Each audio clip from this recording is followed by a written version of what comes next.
ಮತ್ತೆ ಆಕ್ಟಿವ್ ಆಗಿದ್ದಾರೆ ಬಿಜೆಪಿಯ ರೆಬೆಲ್ಸ್. ದೆಹಲಿಯಲ್ಲಿ ಬೀಡುಬಿಟ್ಟಿದ್ದಾರೆ ಬಿಜೆಪಿ ರೆಬೆಲ್ಸ್. ಅಂದ್ರೆ ಬಿಜೆಪಿ ಬಂಡಾಯ ನಾಯಕರುಗಳು ಇದ್ದಾರಲ್ಲ, ಇವರೆಲ್ಲ ದೆಹಲಿಯಲ್ಲಿ ಇದೀಗ ಬೀಡುಬಿಡ್ತಾ ಇದ್ದಾರೆ. ಕರ್ನಾಟಕ ಭವನದಲ್ಲಿ ಠಿಕಾಣಿ ಹೂಡಿದ್ದಾರೆ ಬಂಡಾಯ ಪಡೆ.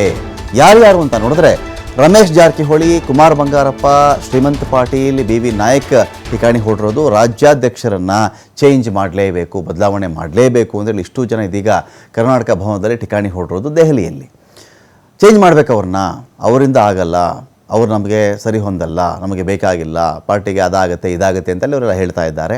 ಇದೀಗ ದೆಹಲಿಯಲ್ಲಿ ವರಿಷ್ಠರನ್ನು ಕಂಡು ಅವರ ಮೂಲಕವಾಗಿ ತಮ್ಮ ಏನು ಬೇಡಿಕೆಗಳಿದೆಯೋ ಅದನ್ನು ಈಡೇರಿಸ್ಕೊಳ್ಬೇಕು ಅಂತ ಕೂಡ ಇಷ್ಟು ಬಂಡಾಯ ನಾಯಕರು ಒಂದು ಕಡೆ ಪ್ರಯತ್ನ ಪಡ್ತಾ ಇದ್ದಾರೆ.